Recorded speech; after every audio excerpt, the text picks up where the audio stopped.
So I already put this one barb that is connected to the hose, to the garden hose.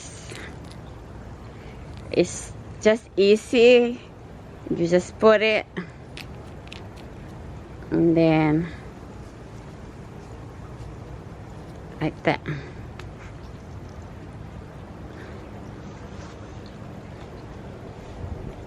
Then I cut 20 of this. I measure my garden. So 20.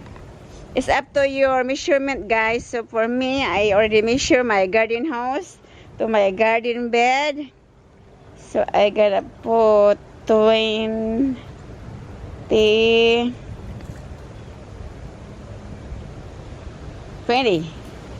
So I just cut from here.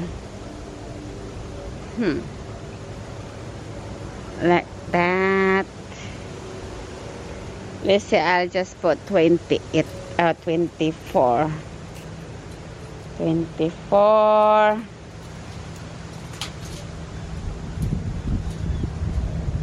Right here.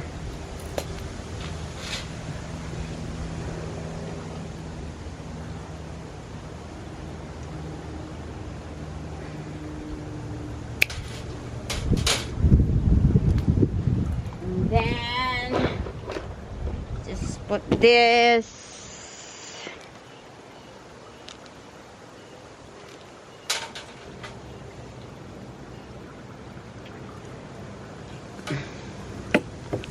It's easy, guys. See? Like that. Oh, I forgot to put this.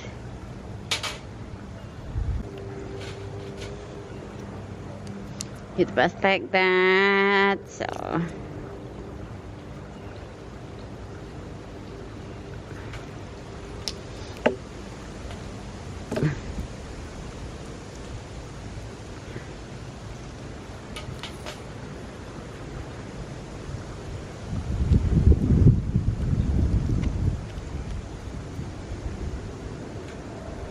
here you go.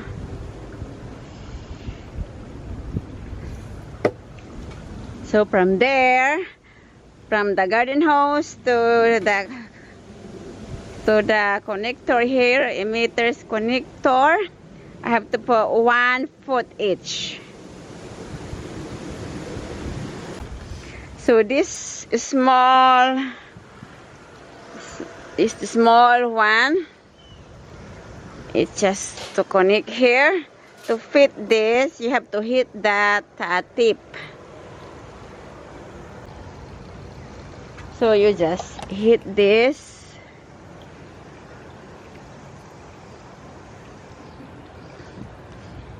Into the boiling water.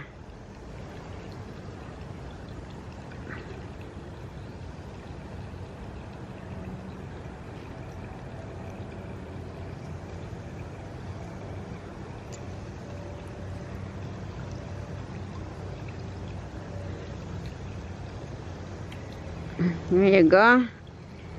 It's easy. So 1 foot right here.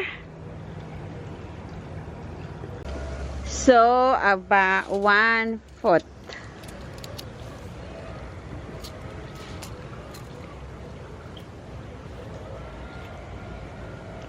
Right here.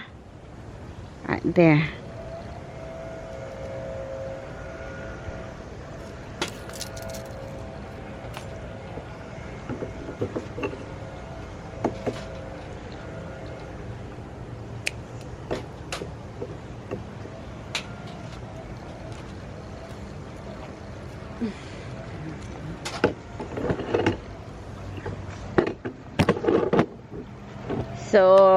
So 1 foot, I cut 1 foot of the small hose or tubing to connect in the emitters. So heat is up in the hot water.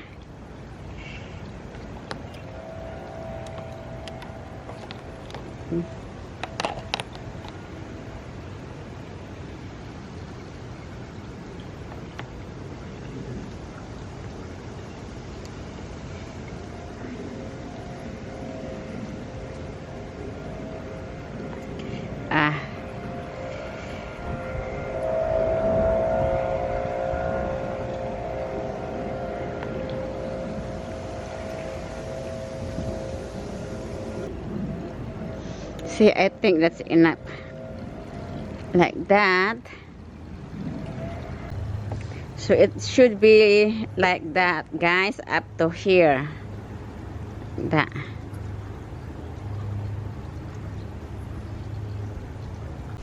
So this one is the end. Like that.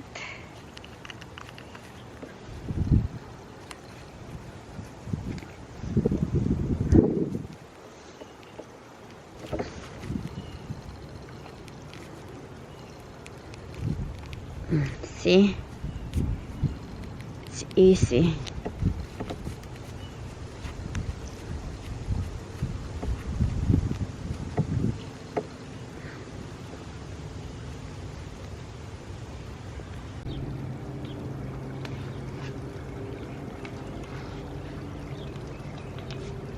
So, if you wear a gloves, it's easier. Doesn't hurt your finger.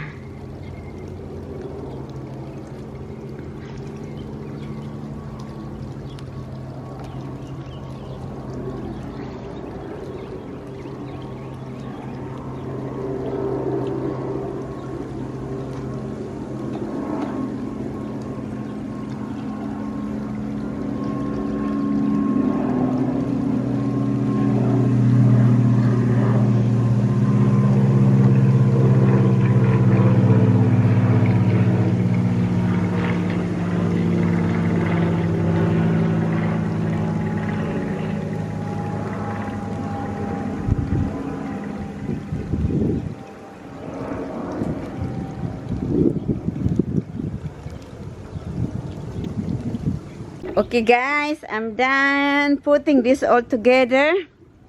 Let's gonna try it. So guys, how to put a line of the hose or like this, a small hose to a valve is you need to hit up this end here. I have to count 6. 1, 2, 3, 4, 5, 6. And then it's easier to put like this. See? Wear gloves so that it will not hurt your finger. See that there? It's easy when you hit it up. And when it's cooled down, it's tightened up. See? There you go.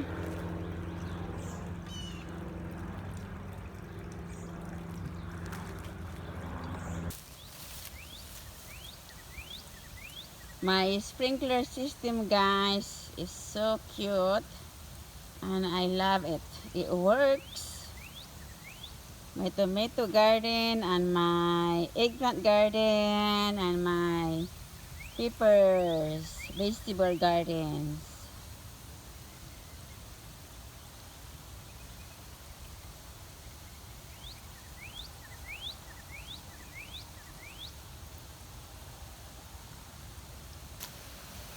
So this is my irrigation system for my garden.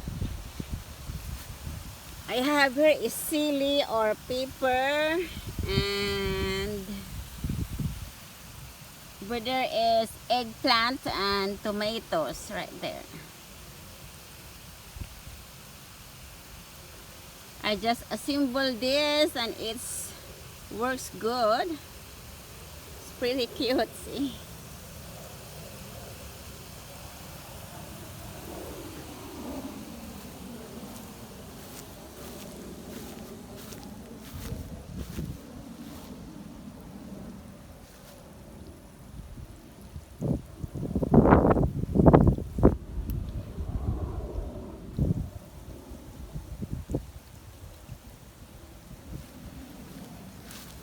And this is the main right here for the garden hose. Right there.